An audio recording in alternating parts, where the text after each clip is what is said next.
అందరికీ నమస్కారం. ఈరోజు వైఎస్ఆర్ కాంగ్రెస్ పార్టీ ఎన్టీఆర్ జిల్లా అధ్యక్షులు అవినాష్ గారు,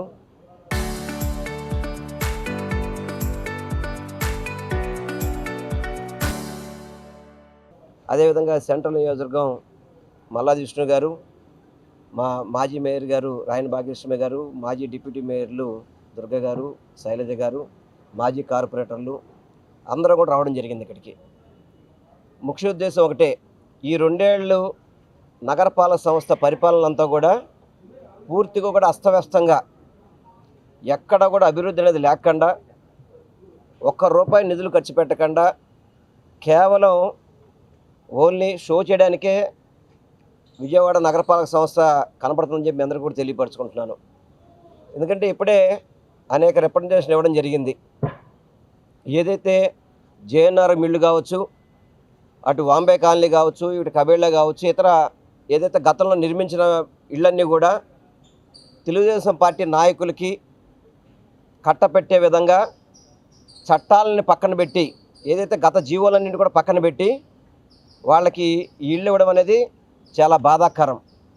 ఏదైతే ఎక్కడైతే నిర్వాసితులు ఇళ్ళు తీసేశారో వాళ్ళకి కానివ్వండి, కాలగొడ్డున ఉన్న వాళ్ళకి కానివ్వండి, ఎవరైతే ఇళ్ళు కోల్పోయి ఉంటున్నారో వాళ్ళకి ఇవ్వాల్సిన ఇళ్ళని తెలుగుదేశం పార్టీ నాయకులందరూ కూడా ఎంపీ కావచ్చు, స్థానికంగా ఉన్న ఎమ్మెల్యేలు కావచ్చు, కొంతేమో వాళ్ళ పార్టీ వాళ్ళకి ఇచ్చుకోవడం, కొంత ఎవరు డబ్బులు ఇస్తే వాళ్ళకి ఇచ్చే విధంగా ఇళ్ళు కనబడతాయి, ఇళ్ళ పంపిణీ కనబడుతుంది. అదేవిధంగా మున్సిపల్ కార్పొరేషన్ స్థలాల్లో నిర్మాణాలు చేపడుతున్నారు ప్రైవేట్ వ్యక్తులు. వాటి మీద కార్పొరేషన్ చర్యలు తీసుకోవట్లేదు. స్థానికంగా ఉన్న ఎమ్మెల్యేలు చెప్పిన ప్రకారం నగరపాలక సంస్థ స్థలాల్లో కూడా నిర్మాణాలు చేపడుతున్నారని చెప్పి అనేది ఈరోజు అన్ని అడ్రస్తో సహా మా విష్ణు గారు ఇవ్వడం జరిగింది. మరీ ముఖ్యంగా ఈరోజు పశ్చిమ నియోజకవర్గంలో చెప్పేది ఏంటంటే, పశ్చిమ నియోజకవర్గంలో మాటలు మాత్రం కోటలు దాడుతున్నాయి.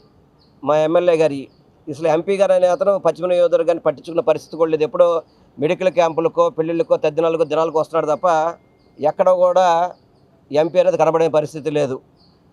ఎమ్మెల్యే సంగతి అయితే చెప్పే పరిస్థితే లేదు.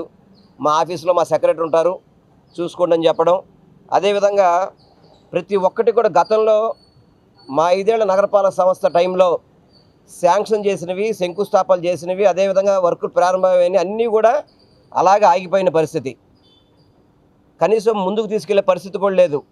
దానికి చాలా ప్రెస్టేజ్గా మన లేబర్ డిపార్ట్మెంట్ సైట్ని స్టేడియంగా దాన్ని కన్వర్ట్ చేయడం, దాన్ని చక్కగా వాకింగ్ ట్రాక్ వేసాము, పిల్లలు ఆడుకోవడానికి కానీ క్రీడలు ఆడుకోవడానికి అన్ని విధాల గ్రౌండ్ని బాగు చేశాము. ఇండోర్ స్టేడియం కూడా దాదాపు 60 to 70% వర్కులు పూర్తి అయిపోయినాయి. వాటిని రిమైనింగ్ బ్యాలెన్స్ వర్క్ పూర్తయితే అది ఒక మంచి క్రీడా స్థలం కూడా ఉంటుందని చెప్పని దాన్ని పట్టించుకోకుండా ఆ స్థలాల్లో అద్దెలు ఇచ్చుకొని, అదేవిధంగా వాళ్ళ బినామీలకు ఇచ్చుకొని ఆ స్టేడియం అంతా కూడా అతలాకుతలం చేసేసారు. నగరపాలక సంస్థ పరుగులు తీసింది అభివృద్ధిలో. ఈ 2 ఏళ్లలో మొత్తం కూడా కుంటుపడిపోయింది. ఎక్కడ కూడా చిన్నపాటి వర్షం వస్తే ప్రతి డ్రైనేజీ పొంగిపోవడం కానివ్వండి, శానిటేషన్ అనేది సరిగ్గా లేకపోవడం కానివ్వండి, కాలువల్లో చెత్త తీసే పరిస్థితి కానివ్వండి, పూర్తిగా కూడా నగరపాలక సంస్థ పరిపాలన నిర్వీర్యం అయిపోయిందని చెప్పని విజయవాడ నగరపాలక సంస్థ అని చెప్పని మీ అందరికీ కూడా తెలియపరచుకుంటాం. ఇందులో కుట్ర దాగుంది. అమరావతి అని చెప్పని విజయవాడ నగరపాలక సంస్థని పూర్తిగా కూడా నిర్లక్ష్యం చేసి విజయవాడ నగర ప్రజల్ని మోసం చేస్తున్నారు ఈ కూటమి ప్రభుత్వం అని చెప్పి తెలియపరచుకుంటూ, మేము ఇచ్చిన రిప్రజెంటేషన్స్ అన్నీ కూడా ముందుకు తీసుకెళ్ళాలి.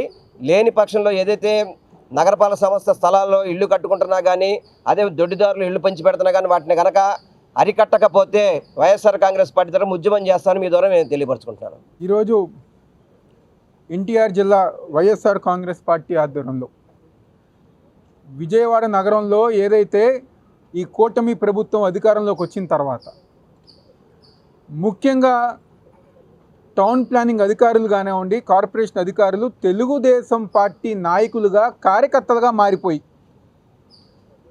ఎక్కడ స్థలాలు కనపడితే తెలుగుదేశం పార్టీ వాళ్ళకి దారాదత్తం చేసే విధంగా జరుగుతున్న కార్యక్రమాల అవినీతి గురించి కానివ్వండి, ఏదైతే 5 సంవత్సరాల్లో వైఎస్ఆర్ కాంగ్రెస్ పార్టీ ఆధ్వర్యంలో మేము చేసిన అభివృద్ధి కార్యక్రమాలన్నీ కూడా ఈరోజు శాంక్షన్ చేసిన పనులన్నీ కూడా ప్రారంభించకుండా కక్షపూరితమైన రాజకీయాలు ఏదైతే చేస్తున్నారో దాన్ని ఈరోజు ఒక వినతి పత్రం రూపంలో కమిషనర్ గారుకి అందజేసే కార్యక్రమంలో పెద్దలు విష్ణు గారు, వెల్లంపల్లి శ్రీనివాసరావు గారు, మేయర్ గారు కానివ్వండి, మా మాజీ డిప్యూటీ మేయర్ దుర్గా గారు, శైలజరెడ్డి గారు, కార్పొరేటర్లు అందరం గారు వెళ్ళి ఈరోజు వినతి పత్రం ఇస్తాం జరిగింది.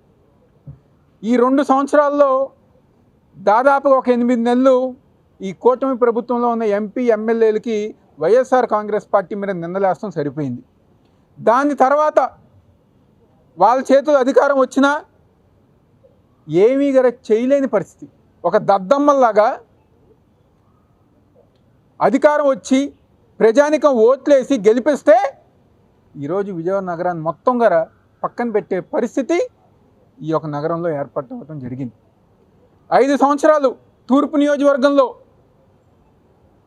ప్రారంభోత్సవాలతో, శంకుస్థాపనలతో అభివృద్ధి కార్యక్రమాలు మేము చేసుకుంటూ ముందుకెళ్తే ఈరోజు ఈ యొక్క 2 సంవత్సరాల్లో ఒక్కటంటే ఒక్క కార్యక్రమం గారు, ఒక్క అభివృద్ధి కార్యక్రమం శంకుస్థాపన చేయకుండా, ప్రారంభం చేయకుండా ఈరోజు ఈ కూటమి ప్రభుత్వం చేతకాని దద్దమ్మల్లాగా ముందుకెళ్తున్న సందర్భంగా చెప్పుతున్నాం. మేము డెవలప్ చేసిన ఏవైతే పార్కులు ఉన్నాయో, కమ్యూనిటీ హాల్స్ ఉన్నాయో, ఈరోజు రాత్రి అవుతే ముందు బాబులకి అది పార్టీ కేంద్రంగా మారిపోయింది. మేమంత కాలనీలో పార్కులు డెవలప్ చేసి పెడితే ఈరోజు రాత్రి అయ్యేసరికి ఆ ప్రాంతంలో ప్యాకాట్ ఆరేస్తాం కానివ్వండి, ముందు బాబులు అందరూ గారా పార్టీలు చేసిన విధంగా ముందుకెళ్తున్నాయి. 5 సంవత్సరాలు ప్రజానికం అందరు గారా వైఎస్ఆర్ కాంగ్రెస్ పార్టీ చేసిన అభివృద్ధి కార్యక్రమాలు గుర్తు చేసుకుంటున్నారు. ఈ 2 సంవత్సరాల్లో అధికారులు ఎవరు గారా ప్రజానికానికి అందుబాటులో ఉండట్లా, గెలిచిన ఎమ్మెల్యేలు, ఎంపీలు గారు ఎవరు గారు అందుబాటులో ఉండట్లా. ప్రజానికం ఎన్నో కష్టాలు, మరీ ముఖ్యంగా కొండ ప్రాంత వాసులు ఎన్నో ఇబ్బందులు, నీళ్లు లేక, వర్షం పడితే ఎన్నో ఇబ్బందులు ఈరోజు కొండ ప్రాంత వాసులు ఇబ్బంది పడుతున్నారు. గతంలో మా హయాంలో వర్షం పడి ఎక్కడైనా నీళ్లు నిల్చున్నా వెంటనే మోటార్లు పెట్టి తీసేవాళ్ళం. ఈరోజు వర్షం పడి రోజులు గడుస్తున్నా నీళ్లు గారు అదే విధంగా నిలిచిపోయి పాపం చనిపోయిన వాళ్ళు గారు ఆ నీళ్ళలోనే శవాన్ని పెట్టుకునే విధంగా ఈరోజు ఈ కూటమి ప్రభుత్వం పనిచేస్తుందని సందర్భంగా చెప్పుతున్నా. ఏదైతే వినతి పత్రాలు ఇచ్చామో దాని మీద వెంటనే యాక్షన్ తీసుకోవాలి. ఇప్పటికైనా ఈ కూటమి ప్రభుత్వానికి సిగ్గు తెచ్చుకుని విజయవాడ నగరంలో అభివృద్ధి కార్యక్రమాలు చేయాలని చెప్పని కోరుకుంటూ, మేము శంకుస్థాపన చేసి మేము పూర్తి చేసిన పనులు ఈరోజు గారు మీరు కక్షపూరితంగా ఇంకా ప్రారంభించకుండా మీరు ఏదైతే ఆపారో అవన్నీ గారు ప్రారంభించి ప్రజానీకానికి ఉపయోగకరంగా మీరు తీసుకురావాలని చెప్పని టౌన్ ప్లానింగ్ అధికారులు మేము చెప్పట్లా, వాళ్ళకు అనుకూలమైన ఈనాడు, ఆంధ్రజ్యోతి పేపర్లోనే ప్రతిరోజు గారు వార్తలు వస్తున్నాయి.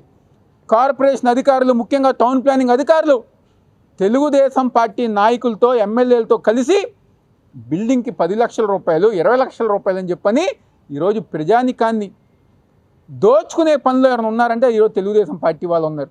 కాబట్టి ఇప్పటికైనా